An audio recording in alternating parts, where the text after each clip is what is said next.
Tiger Anime. Episode 009.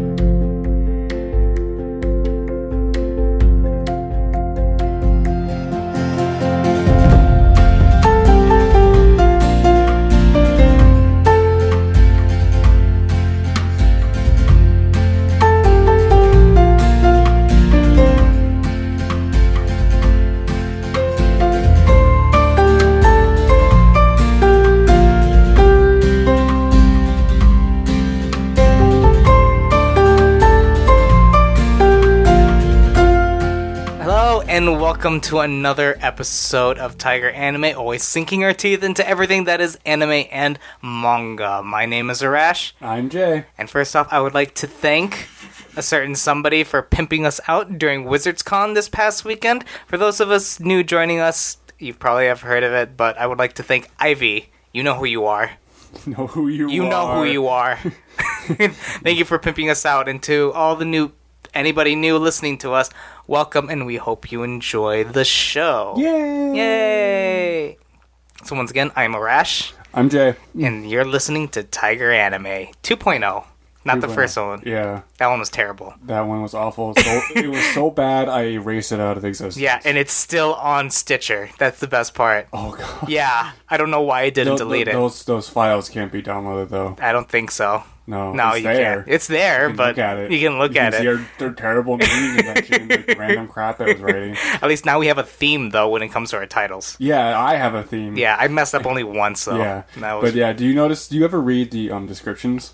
Every now and then I do. Like, do you notice how I got little stories of what is happening beforehand and stuff like that?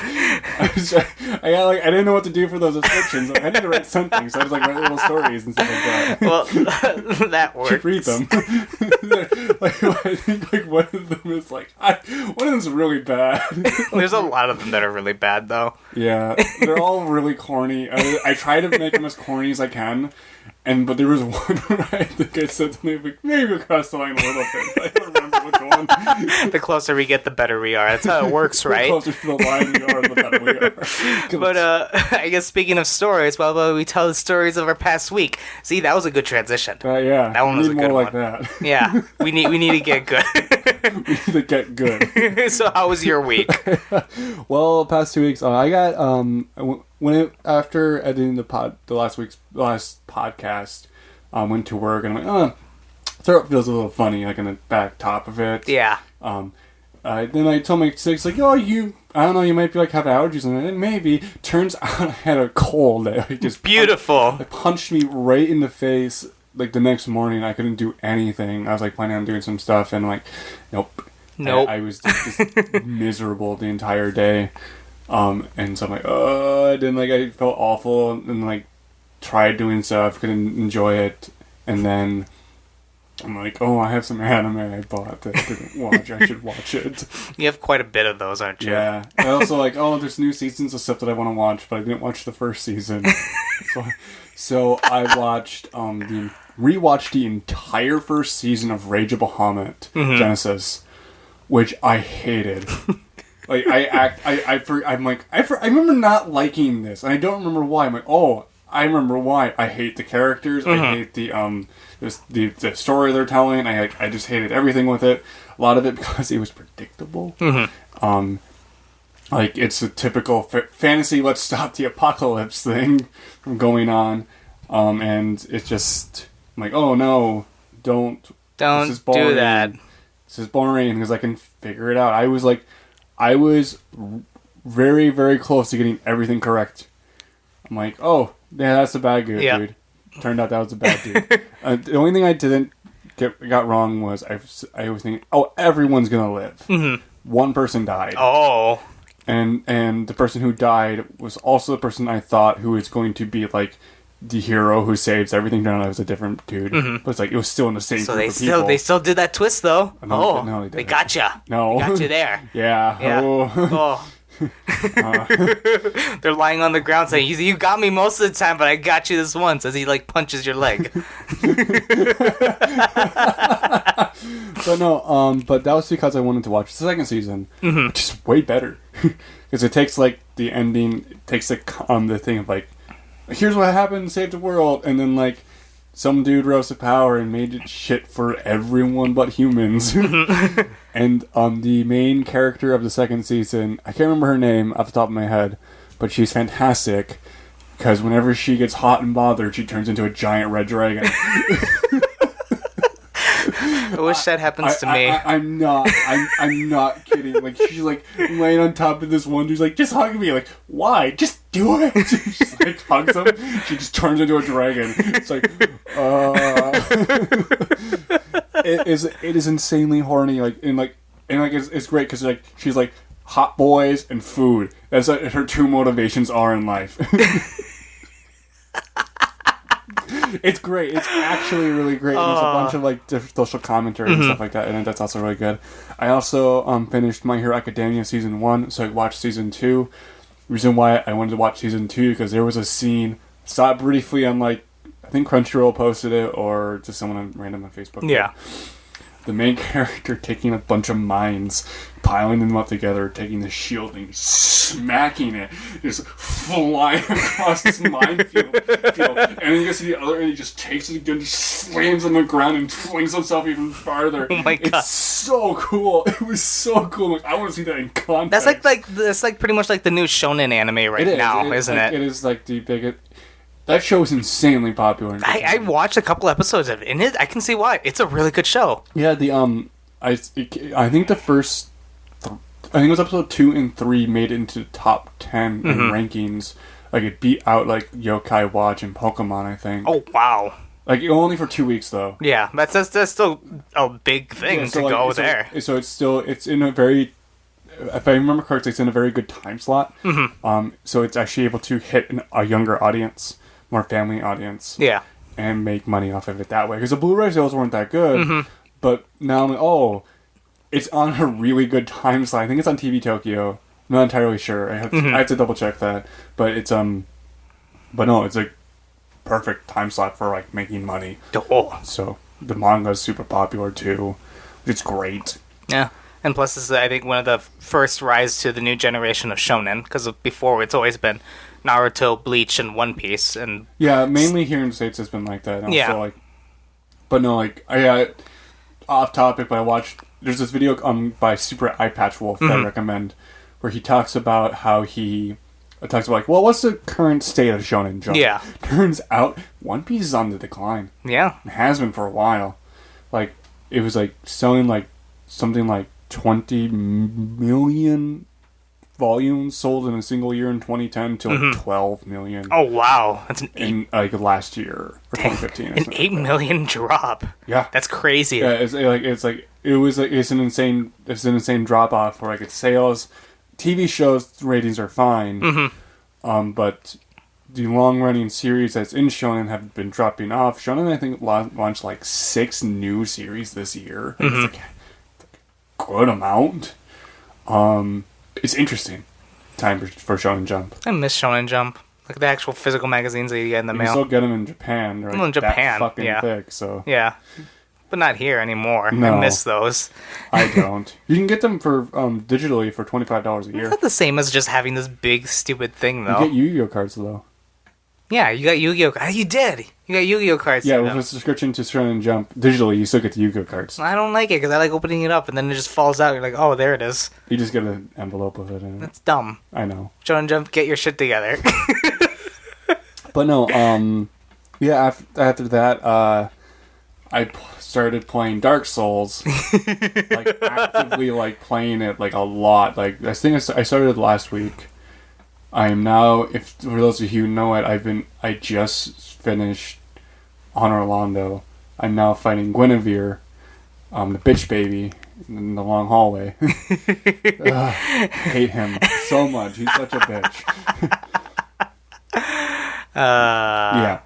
Yeah. He's a maniac. I'm running a strength build, doing big damage with big sword. Just big dick DPS. Yeah, big big lady dick DPS. I have giant lady balls. That's what you need all the strength for, to carry your big lady balls.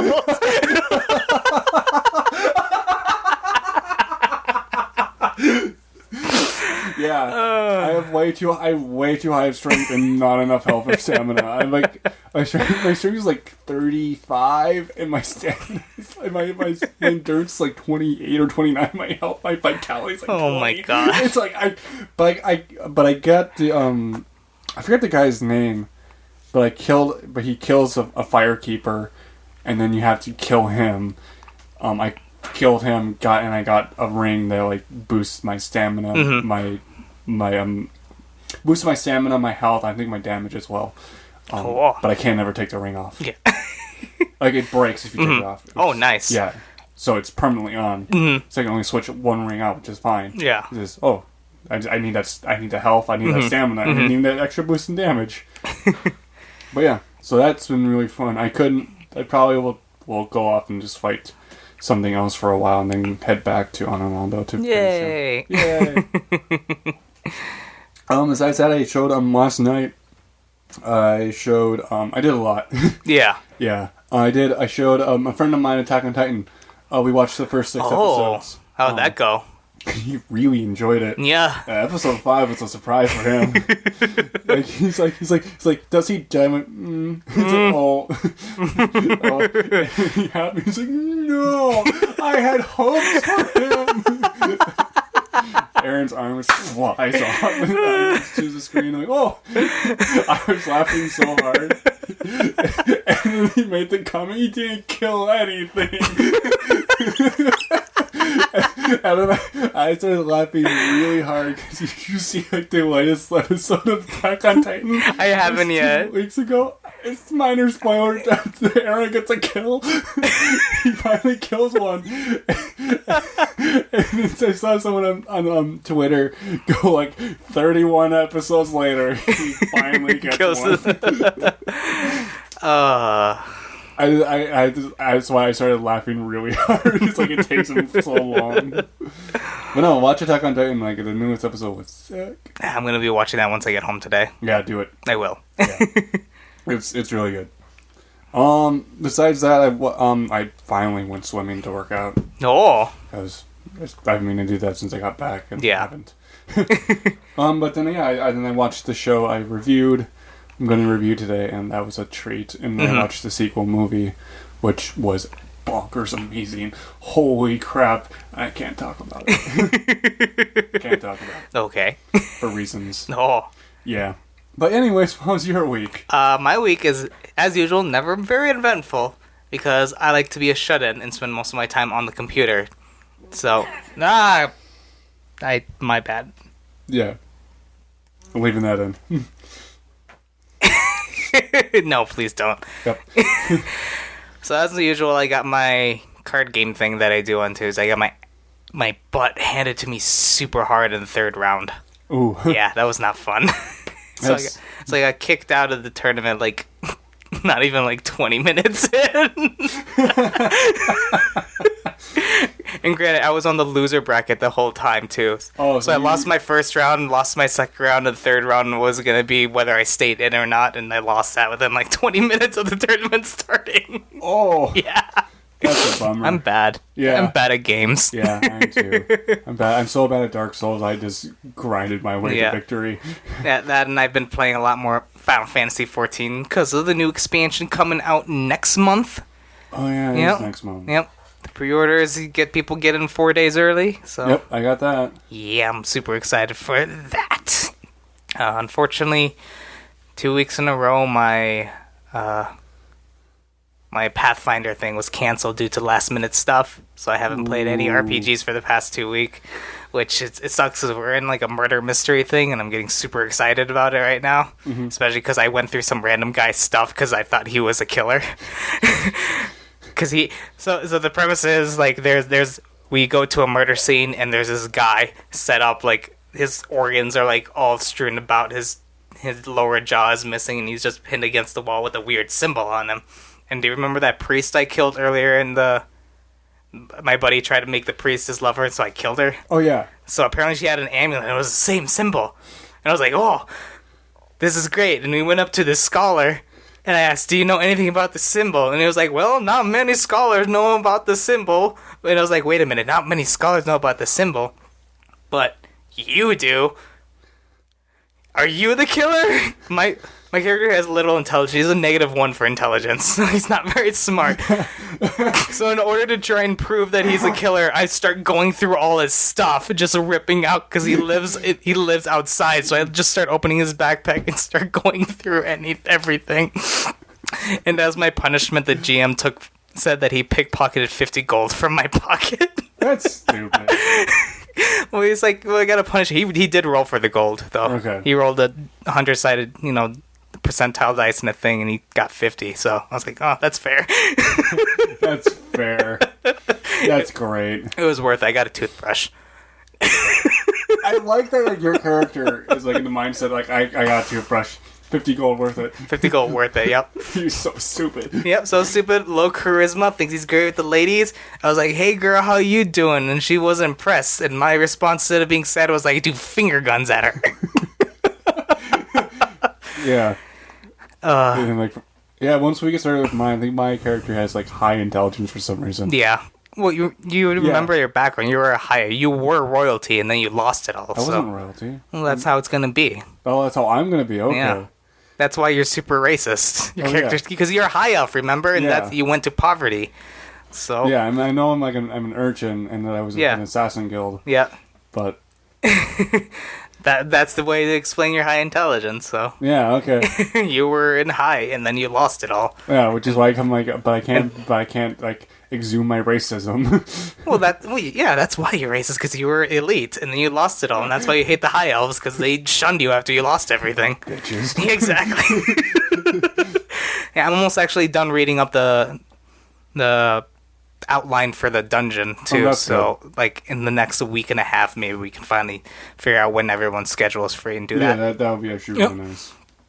So that's pretty much what I've been doing, other than catching up on anime, and some anime news too as well, which brings us into our next piece of the docket. Yay! We actually, the one thing we want to start off with is we actually do have an update. If those of you that listened to last week about the whole, would you say controversy about Keijo? I would say misunderstanding. Misunderstanding about Keijo. For those of you that don't know, there was the Keijo manga is ending, and those that don't know what Keijo is, it's that weird butt battling anime that aired winter season last year. It was fall, and it just became very popular over here in the West simply because it was way out there. Yeah.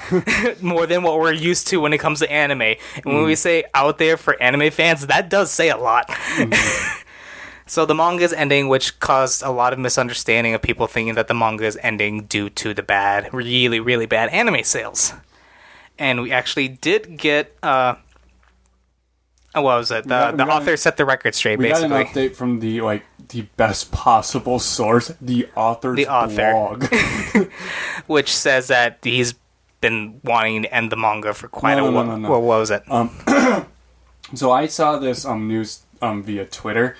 I follow a few people who are any YouTubers. They do a lot of industry videos and stuff like that. Mm-hmm. But one of them was got a blog post translated, and the author was talking about before the anime even started, he was asked to end it. Mm-hmm. He was asked to end the manga, and so that's one of two things. He was also kind of the manga was coming to its very natural conclusion that it was all laid out for, and also he was getting pressure by the publisher of his manga through the magazine to end it. Yeah.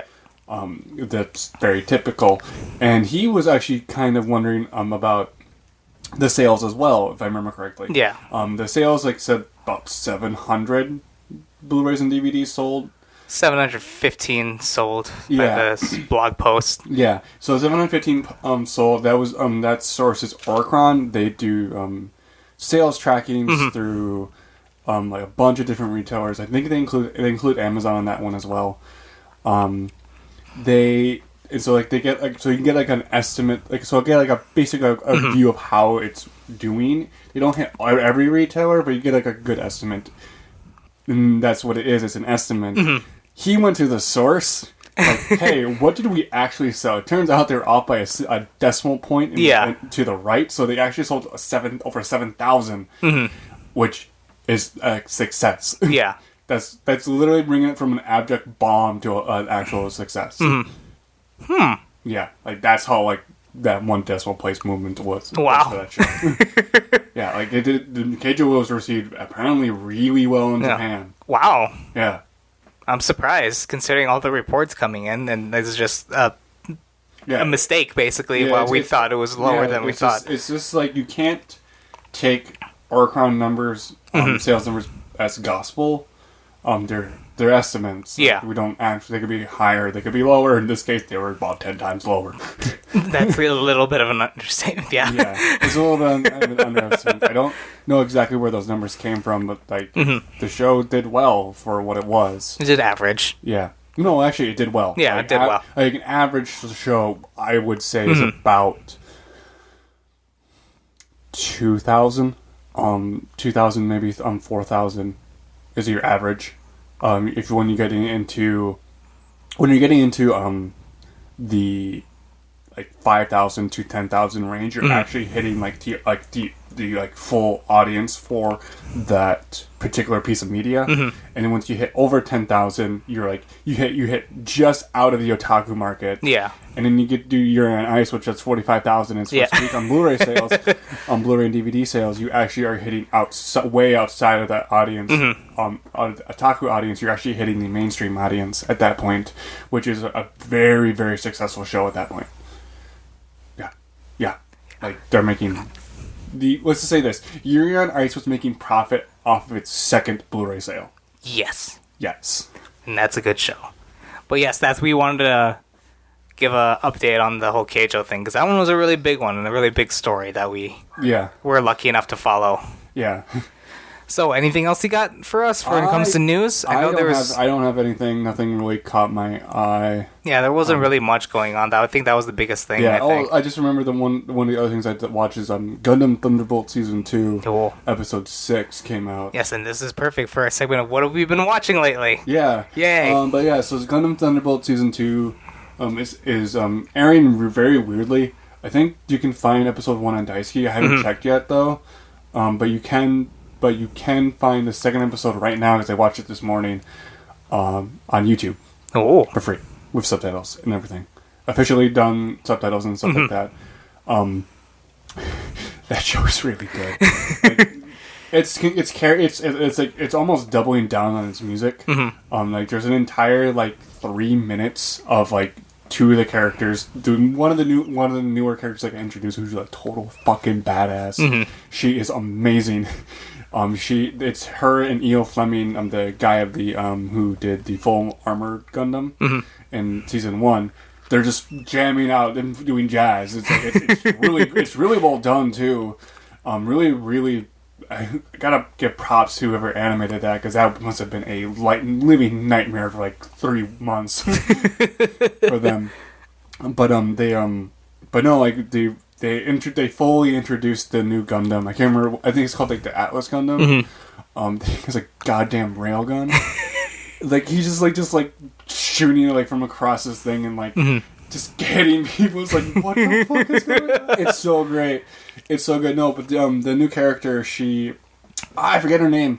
But like, one of the key art for episode 2 has her in her pilot suit with the top part pulled down, and she's just turned with her back to you, looking like looking backwards. She has a giant back tattoo on her back. It's like different, also a bunch of different intricate tattoos. And in the show, she actually takes off her thing while other people are getting tattoos, and like all the tattoos are from different deployments she's been on.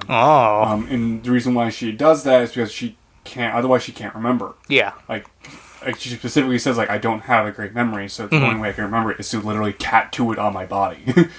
That speaks a lot to me, because I know a lot of people, former military veterans, that do that too. Yeah. Yeah, so that I really like that little small detail too. It's like if you were to look at it like without the knowledge of that, it looks like it's just a bit of fan service. But like, no, it's like it has a purpose. It's characterization. It's like she like literally like just like pulls it down like she can see her butt, and she's like, oh, I have space there. Yep. She's like, it's like it's just done like so appropriately that like it's just like, whoa, like she's like actually does this for a very specific reason, and like it makes her character more in depth, even though she's like on screen for maybe a total of 5 minutes. But like, you know everything like a good chunk about her. It's nuts. I always like it when they do that, when they make fan service very tasteful and actually has a purpose to it. I wouldn't even call it like fan service. It's just like a part of her character. Yeah. Like she's just like, it's like, no, like this is who I am and this is what I want. So yeah. Cool. But yeah, like besides that, every single show, I'm watching like 8 shows this season. Dropped 1. Whoa. Armed Girl Mechavillianism. No. it just had like 1 episode. I'm like, no, this is really bad. I watched whatever that one with the Love Tyrant. Fuck that shit. I'll get into it once it's my turn. I got through 1 episode. I'll get into. I'm going to talk about it a bit once it gets to my turn. But Jesus Christ, I don't blame you now. The first episode was so bad. Oh my god. I'm like, this is awful. This is like awful directing, awful characterization. The art is terrible too. The art is terrible. Yeah, especially during the intro when everyone's in that weird chibi form. Yeah, I've never seen it like that, and it's just it's awful. It's absolutely awful. But yeah, Rage of Bahamut's great. The new season ending was really good. Has a really adorable ending. I have to show you it. It's actually they basically like did a 2D side scrolling for it. It's really cute. Recreators has been in a. I didn't watch this week's episode, but it's like in like a stint of exposition. Yeah, it's still that. It's still that. It's still that. The end. I mean, they go into more of that new character that's just randomly you saw at the end of the 4th episode. I believe the blue-haired guy. Yeah, they go into more of that, and there's more exposition, and then you find out actually right at the end a little bit about the military girl and who her creator is. Yeah, that's cool because like it's still like a lot of like okay, it's not like a dump. It's like the characters like figuring it out themselves. And what I love is the moments once the main high school kid is pieced together, because I've noticed he's been acting a little bit off for the past 2 episodes. Yeah. And there's a reason for it, and they do go into that, and it's because he's figured something out, but has not spilled it to anybody yet. Okay, that's cool. Yeah, I like that. I think I have an idea what that could be. Because I have an inkling suspicion about it, but it's like, I need to watch it more. Yeah, the only problem is that Anime Strike. Crunchyroll usually, if there's like text on a screen or something, they usually translate it, right? Yeah. Anime Strike doesn't tend to do that, which makes it a lot. The one scene that really goes into it, it makes it a little harder to understand, because if I feel like the text that he's looking at plays an important role, even though it's like only there for just a second. Yeah. And I want to know what it says so I can better understand. I mean, I have an idea of why, but it makes it a little harder for me to understand if I don't know what exactly he's looking at. Yeah, that was a complaint I had with the first episode of Armed Girls. They did not translate the titles of everyone, and that was really hard to understand, like who they are, because you could tell the direction and the way they were using it. They were depending upon you reading those titles to get the character information instead of like them blabbing about it, which is still lazy. But it's just like, okay, that's not great. I don't know. They got better at it. I think if you write a ticket and complain about it, they will probably translate it. I'm probably gonna do that. I think they've done it before the other episodes they have, like when they have to. It might be that it's just so quick that they just didn't think to do it. Yeah. Or like it might have been from like the licensor didn't want them to maybe do it. Like there's so many factors that go into that can go into it that you don't know, but I might submit something just because the scene is like maybe not even 2 minutes long. Yeah. But I feel like it's that important enough that I need to know what exactly he's looking up, what exactly all these little posts are, of it going on. I mean, these short 2 minutes I think are the most important thing of the entire series as well as this episode. Yeah. Of the newest episode, and I need it. Give it to me. Yeah. Just give it. Give it now. But yeah, that show is still really good. God, it is. I still, it's like Ray Hiyori's writing is absolutely fantastic. Especially his characterization of all the characters. And I think you're gonna love the blue-haired kid because he reminds me of a certain... yeah, I forgot about this. The mecha pilot dude. Yeah, he reminds me of a certain mecha pilot. Oh god, yes. Yes, he reminds me of a certain... I'm excited now. But no, there's but no, like, and also Aoki's just directing even like when it's like people talking. So like finds ways to keep it interesting, like find ways to like incorporate characters and stuff like that. So I'm excited. I also get the feeling that they're trying to conserve their budget a bit because like they only have so much money to work with. So having more stilted scenes means like less people to hire. Yeah, for less animators you need for that episode and stuff like that. So it's because those first few episodes are very heavy action packed, which means a lot of animators are needed. So you have to, and it works though. Yeah, that's the big thing. Most other animes that do stuff like that, I'm like, all right, I get it. Yeah. Can you get back to the fighting, please? Yeah. And this one, I'm sitting here and I'm interested in everything because like a lot of it is like what I feel like is with this show is that you're finding a lot of information as the characters themselves are finding information, which keeps it fresh, keeps you in line with everyone else. Yeah. But apparently there's a reveal that one character figures out that may not know. I don't know. I have to watch it. Yeah, the episode 5, I think it is so far. Granted, all those action scenes are great. I love the magical girl battle, but just because of those 2 little minutes and how he's been acting... I mean, it says something when I can catch that guy is acting a little off for some reason. Yeah. And I think I know why. Yeah. And, it's just good. I just remembered one thing I was going to talk about. We can talk about it now because we're talking about new stuff. Giga released a video of, like, anime, spring anime in 2017 in a nutshell. One of them was for Arrow Manga Sensei. And... I'm gonna have to watch it. The line was, "The long-awaited patch for Oremo is finally out." Me. and he goes on to like, people were worried that combining Kuro Neko and Kirino into the same character would make her too OP, but they're happy that the rest of the cast balances it out. And also the lolly cap is not 12. Eromanga Sensei, I love this show. I'm still not going to watch it. I like this show quite a bit. I'd say at least check out the first 3 episodes because it's one of the, like with any anime, you can't really... It's hard to judge for the first episode, and usually everything kind of picks up for the 3rd episode. Yeah, also like...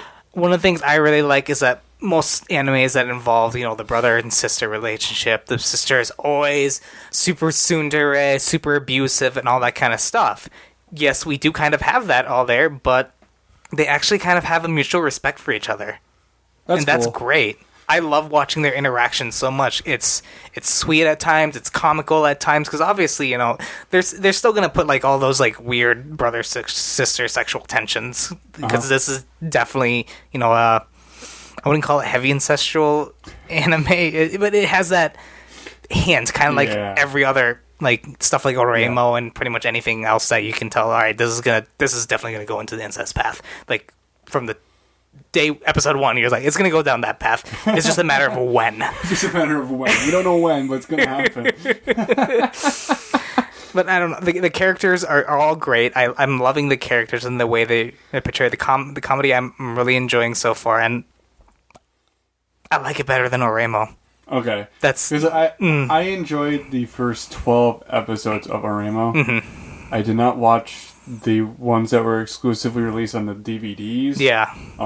Apparently it changes everything, but I like the first ending to it.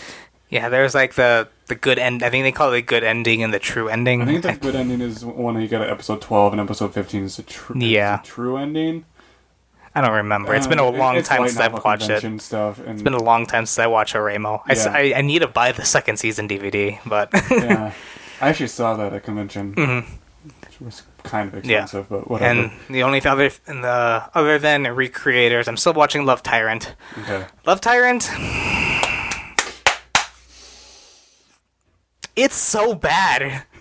It's so bad. The comedy was fine in the first episode, and then you kind of got a hint of where it's kind of get from the second half when the three main girls in the harem all have superpowers. What? I don't get it. Like, there's the yellow-haired girl has, like, a weird psychic shield that she can generate. I thought the red-haired girl was like, oh, she's crazy yandere. That's why she can jump over everything. No, apparently she has some kind of power, too. And they just introduced some psychotic pink-haired character, too, who has powers. And they're not going into it at all. I don't know which direction this show is going to be going at all. That's really weird. I don't know what's going to happen. And that's not a good thing. I really don't know. You know, there's most shows they go on. It's like, oh, I wonder where it's... I'm not really sure where this show is going. This is... That was weird. There was an there's just so much genres they're trying to just shove into this weird, doughy thing of a show, and I don't know what it is. I don't know what's going to happen. That's not... Apparently, all these characters are, like, somehow connected in some weird, like, hierarchical way of something. I don't know. I hate this show, and I love it because of it. Yeah, the only other shows I'm watching, World End, or like, the world's ending, are you busy, or can you help us, please? Whatever, like Suka Suka is, their name for it. Yeah. It's, I don't know, it's interesting. It's not really, kind of predictable. Yeah. Bunch of, like, the characters are kind of cute and adorable, but it revealed its mystery way too soon. Like, the history of the background of the character, like, you could have held on to that background, like, for, like, the entire series and never advanced it, and it actually would have been better because, like, it was kept on this, like, one thread that you could, like, continue throughout the entire thing. No, by episode 3, you know exactly why he was there. It's like, you could just, I don't know, not done that. Like, it doesn't really matter. It's just like, one of the characters knew, because they knew each other, it's like, you could have just lied. Yeah. And, there's two more things I've been watching. I've been watching, obviously, How to Raise a Boring Girlfriend, the second season of Psycho. I haven't started that yet. The first like minute once the show is kind of super meta, actually, because the first scene of episode 1, they're like talking about this anime. It's like, oh, why is this anime getting season 2? All it has is just a bunch of girls that's just obviously fanboys for pathetic guys. That's great. And the way they describe, like, the characters of the game that they're making is obviously talking about the two main girls, and the way they do it works super good. Yeah. I loved the first season. I love that. It was it's still really good, and I can't wait to see it. I'll have to watch it. I'm waiting for Sakura Quest to have way more episodes so I can binge watch that. And a few other ones I'm waiting on as well. But yeah, another one, watching Grimoire Zero, still decent. It had its most endearing episode and nothing happened in it. Yeah. Which was nice. Yeah. And then the other one I've been watching, Tsukiga Kire. It's like the light of the moon, so beautiful, or something like that. It's cute. There's a lot of, but there's a lot of like, it's like they're middle schoolers, like, and dating and stuff like that, who don't really know how to do anything, and it's like, I don't know if you can do this. no, it's like one character's like reaction to like her like boyfriend talking to her, like, I was like, but no, like, it's cute. It's by the director of Angel Beats. Oh. But there's not a lot going on.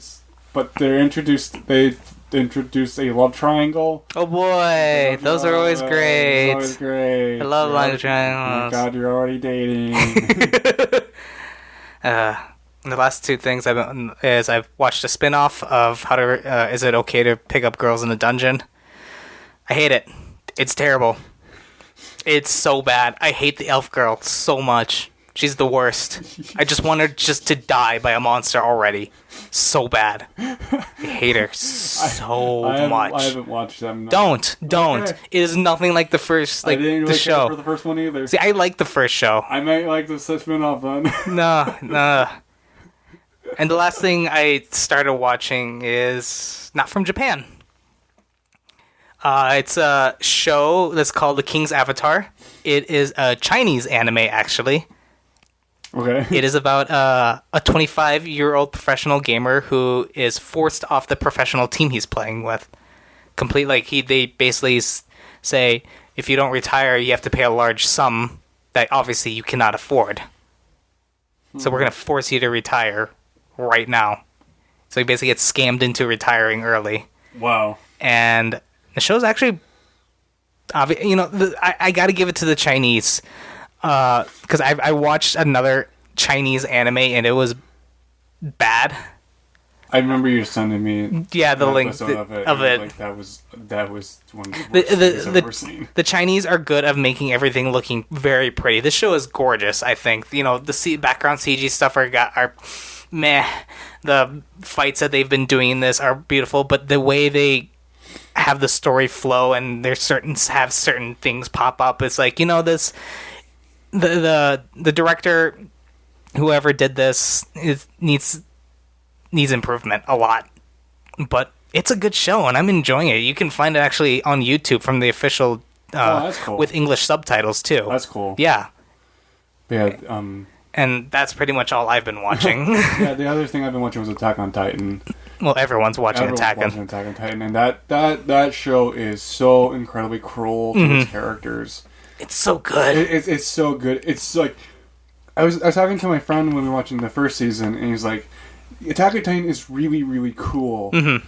It's awesome to look. It's really cool to look at. It's a lot of like really great action scenes, but then like characters get their legs and arms bitten off and they die like horrifically while screaming, and it's like no one dies like a calm, quiet death. No, that's not allowed. No. And season 1 it had some of that. Season 2 like up the notch by like 100.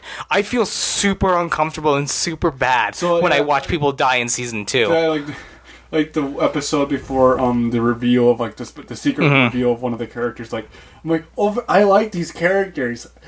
Oh. All he wanted was a drink. Was that so hard to give him? No, not too bad. And the little drop didn't even touch his tongue. I know. That's the worst. It's like, give the man a drink. He just wants a drink. No, and then that show is just, it is so nuts. It is. Oh my god. But yeah, like this is like, out of everything in Attack on Titan I've read for the manga, right now is the best part. Mm-hmm. Like this is like the height of like the effort with the Titans. Yeah. Later on, they go into it's not really a spoiler, but they go into like it's a story arc, but yeah, it's like they go into a coup d'état portion of it, which is interesting because it's a different. It basically becomes a different story at that point. And then it gets back to the Titan portion of it, which is also really good. Like, and then the secret reveal is actually worth it. Oh, like actively worth it. But apparently, I haven't caught up with the manga. But apparently, like they've reached a point in the story where you could tell the author was originally going to end it there, but it's continuing. Oh yeah, something like this with how much money it's making. Yeah, and also, they don't want him to end it. But yeah, but also for Attack on Titan, the author has been quoted saying he likes the anime because they make his story better. because he's able to, because he can't go back and revise his manga. Yeah. But however, with the anime, he can revise the scenes for that anime. So like he's actually actively changed certain things. Hey, play it out this way. Hey, can we change this scene up a little bit? Like the scene with like the Beast Titan, like grabbing the omnidirectional gear. That scene in the manga is like a page. He just walks up, grabs it, walks away. In the anime, he's like this terrifying thing that just is there for a while, like actively like, hey, like just like kind of like staring and asking questions at this guy. He's like being freaky too, and it's like, nope, manga, grab it, walk away. While the guy gets eaten. It's like, not much happens in the manga and the anime. It's just like this very tense and eerie scene. Yeah. But yeah, like I don't know. I want to see what little changes there are, and it's already been a few, and it's nice. Well, that's always good, though. Yeah. I'm dying. Yes, you are. So I guess from here on, we are going to go into our reviews, then. Yay! My review is going to be a little short, so I will go first. Okay. So today on Tiger Anime, I am going to be reviewing Love Live, the school idol movie. Yay! Yay! Which you borrowed from me. Which I borrowed from you, so we do have a physical copy of this. Like I said, we're only going to be reviewing stuff that are legal or we've owned and imported. Yeah, I actually bought this while I was in Japan. Yes. But, Love Live, the school idol movie takes place right after season 2, basically when they're announced right at the end with hey, we're going to go on a trip! And that was pretty much it. And then we have this movie. The movie starts with the group learning that the next Love Live competition is going to be held in like one of the largest stadiums in Japan in order to promote the event, but it only will happen if they get like enough coverage of school idols or something. And so like whoever is part of the shadowy organization of Love Live decides, hey, you know what would be great if we send some idols to New York City to promote this thing we have in Japan. Yeah, it's a really dumb reason to get them to New York. And it's funny because I love how in New York nobody knows about idols at all. Because why would they? Why would they? For something so big that literally controls schools in Japan, whether a school is shut down or not, literally that can save your school. Nobody knows outside of Japan. I love like how so stupid the premise of Love Live is that the outside world isn't affected by it. And throughout the movie, you know, you have constant problems going on with the group individually and whatnot. But the biggest one is what they're going to do after all the third years graduate. Whether they're all going to go their separate ways or try to continue being idols just outside of the school idol thing or something entirely different. They're not sure what they're going to do because they're high school girls and everybody's not sure what they're going to do after high school. Blah, blah, blah, blah, blah. And then that's pretty much it. Yeah. The entire setup of the movie is like, we don't know what to do, so let's go to New York. Let's go to New York. We're going to sing and dance. We're going to meet someone who's probably a hallucination of myself in the future. That's how I interpret that girl. That's how I interpreted it, too. Yeah. That was fucking weird. Yeah. I mean, if the hair color is the same, the eye color is the same, I want to say it's the voice actress just doing her normal voice. Yeah. That's what I think. But the art style is still the same as the show, but obviously because it's a movie they have a bigger budget, so it's higher quality. The 3D parts still stand out super hard, and that's my biggest gripe about just Love Live in general, is the 3D parts. There are so many parts I could see that they just did in regular 2D animation. I'm just sitting here like, why couldn't you just keep doing it? It would look so much better and get all the people dissing it off your back. I love and hate this series so much. Yeah. Music is still pretty good, still catchy, but overall, this entire thing just feels more the same. This was definitely a cash grab. That's how I feel, honestly. It was just a large movie cash grab. I don't know how well it did. It did really well. No, of course, if I remember correctly, it did over $20 million in the Japanese box office. It sold like over 100,000 for the fucking like home video. It's like idol animes are always just going to be hit or miss. Where if it's a hit, you generate a large cult following. If it's a miss, then it just fades in with all the other idol animes in the world. But there's also the fact that so the version I handed you is the limited edition version, which cost. I actually looked on it. It was 9,800 yen. Oh my gosh! It came out. One of the editions came with a box that fit the entire TV series and the movie in it. Also for Love Live, this is included in this one. It has a CD on it. It has special music you can only get if you buy the Blu-ray. It's the same with Love Live Season 2, and Love Live Sunshine. The reason why, one of the reasons why those series do so well in sales is because of those CDs. I love Idol shows. I love them a lot. My first one was Idolmaster. That's a great show. All the characters are really well done. You actually get to learn the backgrounds of all the characters. There's 3 characters in Love Live that I have no clue about. Honestly, I don't know their backgrounds at all. But you know everyone else but those 3 characters. With Idolmaster, you know them all. They all have like an episode dedicated to them, as well as well-animated scenes, great choreography. There's an entire fight scene that's completely drawn super well, as well as a bunch of movie trailers that just because they could do it, and they're all gorgeous. Yeah, and fun fact about Idolmaster, actually, that is actually, I think it's episode 11 is Studio Trigger's debut. Oh.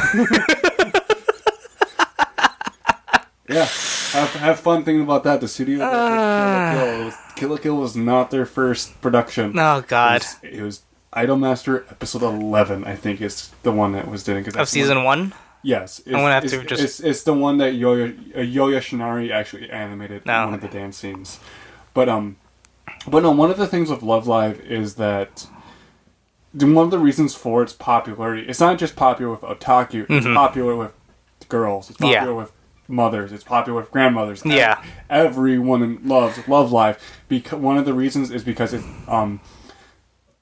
for you who don't know about the idol industry, it's like scummy. It is actually like kind of scum.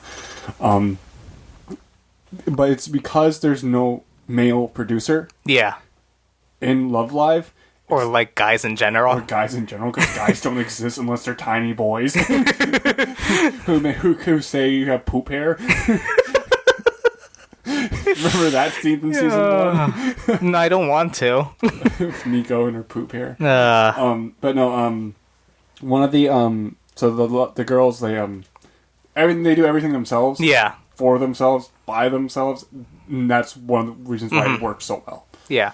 But I will give Love Live that part is really great. I love the show. I love the characters are, I'm using quotes, interesting. Yeah. The music scenes could be done a lot better. It would have been 10 times a better show if they would just use regular animation like Idolmaster. The one praise I will give for the animation for the dance scenes is that the switch from 2D to 3D is actually really well done in the movie. See, I don't So actually if you there's this guy called the Canapa Effect. I actually will show you the video of him talking about the Love Live movie, about how there's a specific portion in it. He has he's showing like a zoom out. Yeah. He's like, there's an arrow that says like 2D, and it switches to 3D, and you don't actually see the transition. It's like, but he just took it and just went frame by frame until he saw it go from 2D animation to 3D CG animation. And like that one frame was at a very specific point where the camera zoomed out that you couldn't tell the difference. I don't know. I mean, it's just because I was spoiled with Idolmaster. Yeah, I think that's the big thing. I think it's because I have not seen Idolmaster. I do want to see it eventually. It is. If you're gonna get into idol animates, I'd suggest probably people start off with that. Or actually, maybe try off. See, that's you could also watch Macross Delta. Well, that's a different kind of idol anime. Mech robot. Yeah. So also it's like magazines or not magazines. There's like one other one like where like the idols are also like mech pilots. And stuff like that. Yeah. If you like Love Live, you'll enjoy the movie. Well, you'll enjoy the movie. I was bored to be honest with it. But I mean, me being I don't even know if I could call myself a fan, because I do like Love Live. Yeah. I have a strong hate for it, obviously, and too at the same time. But the movie is just a 60-minute. It's a 60-minute just Love Live episode. That's all I can give it. It's more the same thing at just higher production. And because of that, I give it a 2.5 out of 5. Yeah. That's pretty much it. It's average. Yeah. This movie was just average, and I want my time back. But I'm glad I had watched it. Yeah, I watched it with Ren, and both our reactions after was like, that was more or less the entire TV series distilled into a single movie. I'm glad. I'm glad I watched it. Now, please give me my time back. No, too bad. It's mine now. I hate Love Life. So, my review, starting off, is something that was done by. It was, if I remember correctly, it is the first original project that Kyoto Animation did that was not based on a light novel that they owned. So, this is Tamako Market. You've first seen it. Cool. So, I'm handing Arash the Blu-ray case for it, because that was the only way to watch it. You had to buy it. I got it for $35 on Amazon. That's not that bad. That wasn't bad at all. But no, so this, so Tamako Market, is directed by, what's her name? I want to make sure I got it right. Naoko Yamada. She, before this, she directed a little show called K-On! You can definitely say K-On! Just by looking at the cover. So it was also, and so she's gone on to, obviously K-On!, she, was the series director for Sound Euphonium, and her most recent foray, was A Silent Voice. She in this series was written by Reiko Yoshida. She wrote K-On! Yeah. We see adaptation of it. Everything with K-On!, Nan Nan Biori, and she also wrote the script for A Silent Voice. And also, I did not have it written down, but the character designs are also done by the exact same person. So more or less, the exact same team that worked on K-On! Worked on Tamako Market. I can definitely see K-On! I'm just looking at this. I'm just like, I could just background characters of K-On! Yeah, yeah, and so like the story of of Tamako Market is it's very much it's very much in the same vein of K-On!, where it's like not a heck of a lot is going on. A lot of it's like, so the main like thrust of the story is it's a very familiar slice of life. I think it starts off with like Tamako and her friends like basically walking home from school, and the first episode is mainly introducing like the market where Tamako lives at. You see like the guy who owns like the sushi place, the person who sells croquettes and stuff like that, and like all their interactions with it. But the story really takes off in the first episode when they introduce my favorite character, who is this bird. So Tamako goes into the flower shop, and the flower shop lady, like, they're just talking, and Tamako looks over to one of the bouquets and like sees something strange about it and looks into it, and there's this big, thin, tall white bird, and it just kind of jumps out at her and grabs onto her face. and it turns out that the bird can talk. Okay. Alrighty. And this already sounds better than Love Live.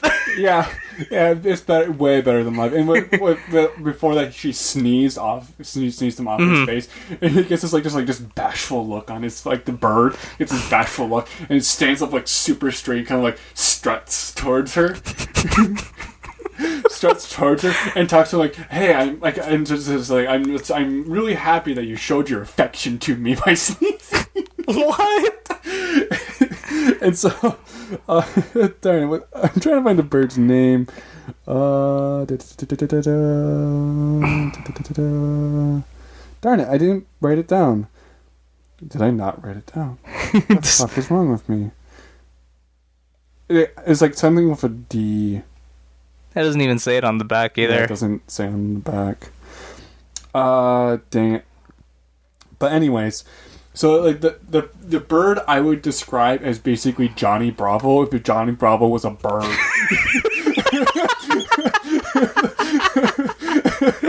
Like, it's like the bird is constantly like trying to like hit on like one of the characters, like, oh my gosh, get her affection. It's really funny. It's not, it's great, but it's not done in a creepy way. It's like he likes her. But he's a bird. He's a bird. He's a bird that can talk. Yeah. And so the rest of the episode is like the next part of the episode is the bird that like is standing on her head, and like and she's walking through the market. It's like, oh, did you get a bird? Like, no, not mine. It's like, hey, is that your bird? Nope, no. And she starts like crying, like, why on my head? And so then you get and so then they walk over to her home, which is a mochi shop. Mochi. Which is, I've actually had it. It's rice cake. Right, mochi is really good. Yeah. I like mochi. Yeah, I put too much in my mouth of the type of mochi we had, and I put it down it because it's kind of slimy. Yeah. But her father is fighting with the guy who lives across the street from her, who also owns a mochi shop. And they're fighting about like signs and stuff like that. And it's where you get introduced to her father, who's great. And then also you get to her childhood friend, who is, I swear I had this, Mochizo Oji. Who has a crush on Tamako. Tamako. And then, and so then, like, you introduce her father, her sister as well, but no mother. The mother is dead. As they are. Yeah, you don't know why, just, she's dead. It's anime. Mother's always usually dead. Mothers are always dead. There's no mothers in Japan. Yeah, and so then that's where you get introduced to, like, what mochi's, like, is a very, at least from what I can tell from the show, mochi's a very traditional New Year's treat. It's very sweet. You have to pound it, then you heat it up, pound the rice, and then you mold it. Then you mold it into like different things. You can also add like chocolate inside of it and other different things you can do with it. So she starts like feeding it to the bird, and like the bird gets super fat. But like mostly the first episode is like, hey, I gotta work in my mochi shop because it's New Year's. We're super busy, but it's also my birthday. Yay! Yay! Like, and it's kind of funny because like the entire like all the like people in the market, they get like their presents and stuff like that, but they end up they're all like going to like remember it's her birthday. Yeah. When a crisis happens, and they're like, oh, so they start to freaking out and like do the crisis, and like they solve it, and they're all walking. Oh yeah, we're doing that. We forgot to give her the presents. And like that's kind of the show in a nutshell. Like it's like it's a slice of life comedy show. It's a slice of life comedy show. There is a the bird, but there is an overarching story where the bird itself is trying to find the bride of a prince. Whoops, like who lives like in a tropical area, and the bird every once in a while will like its eyes will glow and like turn to squares and project like an image onto a wall. It's like it's communicating or something like that, which is weird. Like, and later on you get introduced to a few other different characters. One of my favorite episodes is that they think there's like a haunting in the market. Like there's like a guy who like was like yeah, there's like will-o-wisps like that we saw late at night, and a guy who was covered in blood. This one was covered in blood. It's like oh no, and so like. And Tamako and her friends are setting up a haunted house attraction to get people into the market because it's the middle of summer and it's super hot and no one wants to be outside because of how humid Japan gets. And so they're making it, and they're just kind of standing in like the little like area that they were able to like that's empty that they got from someone to build a haunted house in.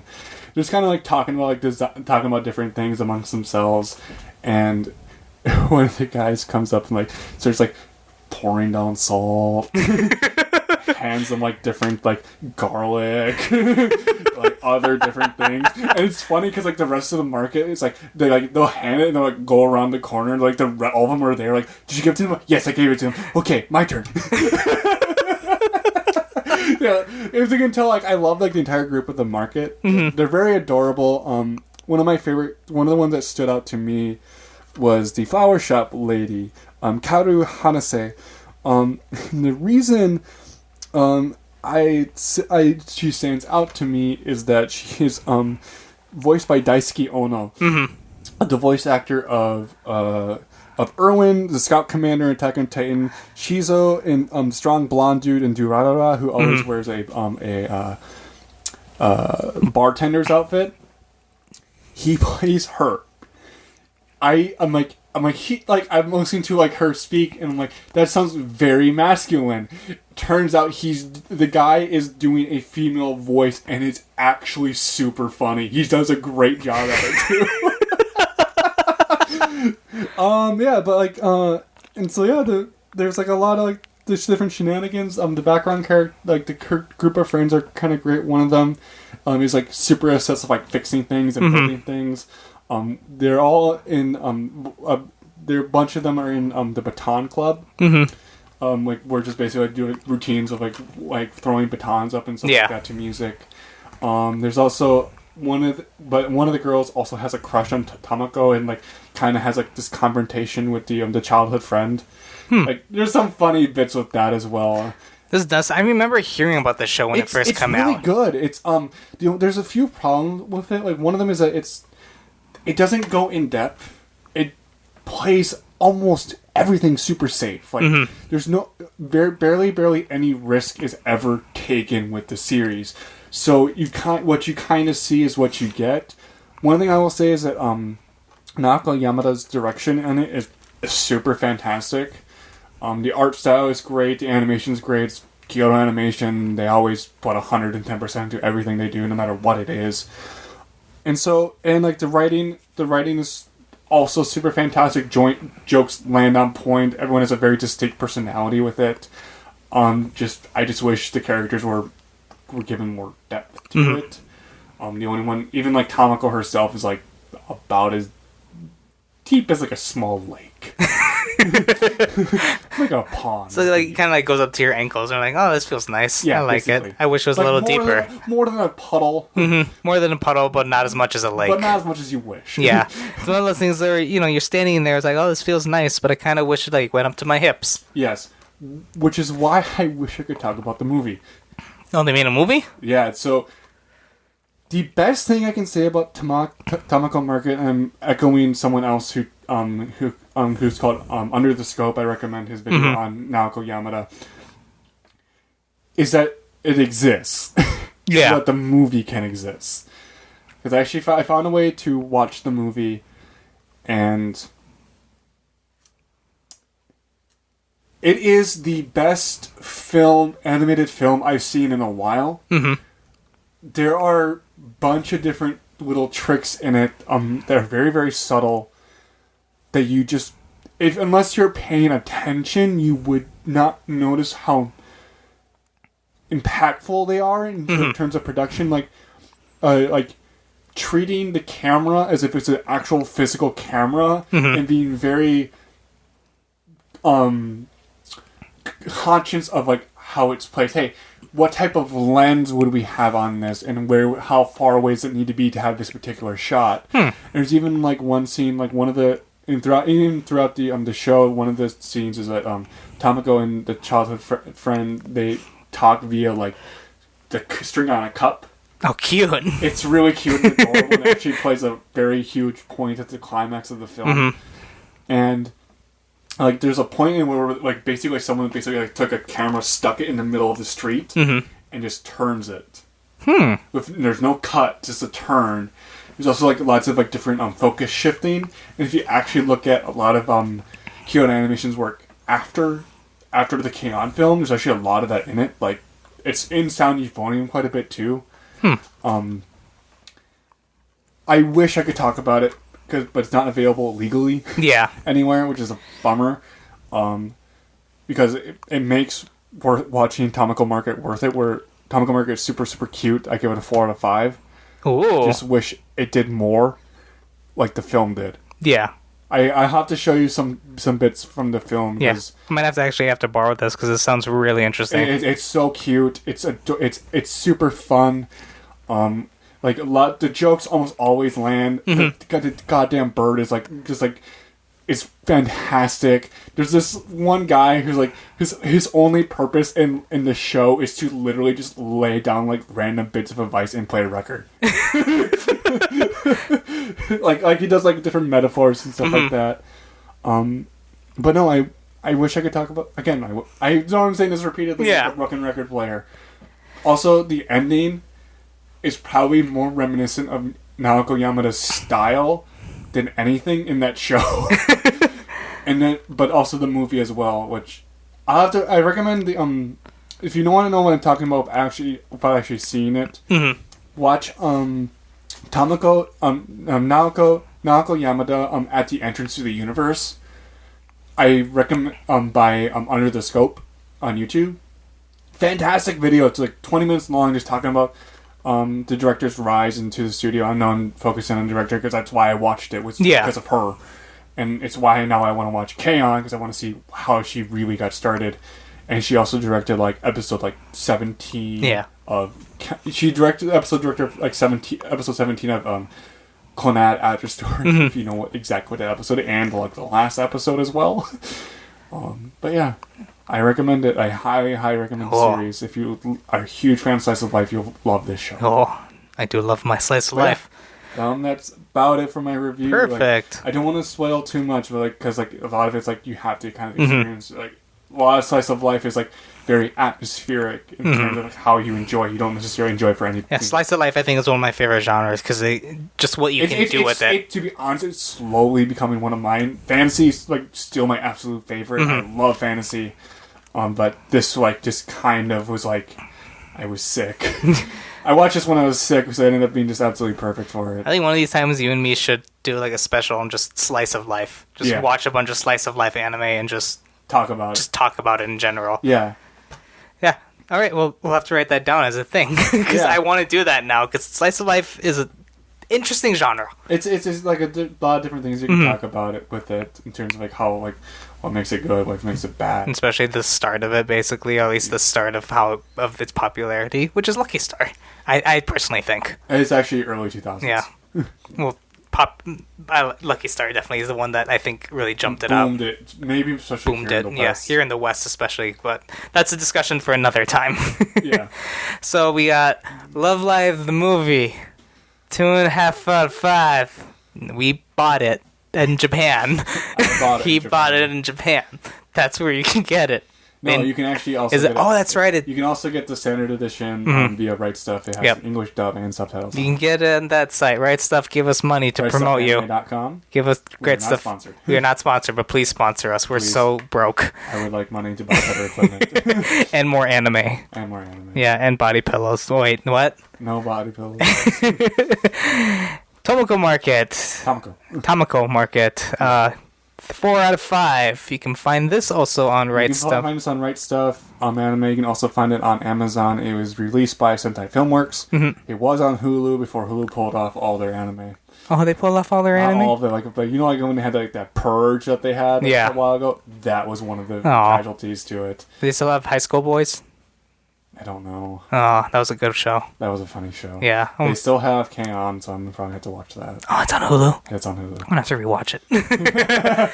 But anyways, what are you looking forward to in the next 2 weeks? Oh, darn. I don't know what I'm looking forward to. Geez, what am I looking forward to? There's not much going on right now. Much, really. More anime coming out. Probably play more Dark Souls. Try to beat that. Cry more about it. It. Probably super hard. Yeah. I don't know, really. It's not... Probably... I sold a bunch of stuff to get some stuff. Anything that I would have been interested in? I got Snow Away with the Red Hair Season 2. That's a good show. Yeah. I should probably rewatch that and talk about it. Not much for me either. I mean, more video games. I've been playing a lot of Final Fantasy. That weird thing for Heroes of the Storm event's been going on. So and my wife refuses to play it, so I literally have to play it for her. I refuse to play it too. Yeah. Rem tried to get me into it one time. He's like, "No, you have to be serious about this." I'm like, "No, I do not want to be serious about this. I want to just do this to get the skin. Yeah, I don't give a shit about winning. I don't give a shit about losing. Exactly. Just I want to play. Yeah, and I'll be bored. Yeah, that's pretty much how I am too. I play it. I give it I do try, but I can only go so far before I get burnt. Yeah, Rem wanted me to put more effort into it than I was willing to do. So. Yes. So we got that going on, and I think that's pretty much it. So. Yeah. We live boring lives. That's why we watch anime. Yeah. I'd rather talk about that. No, that's another issue for another thing.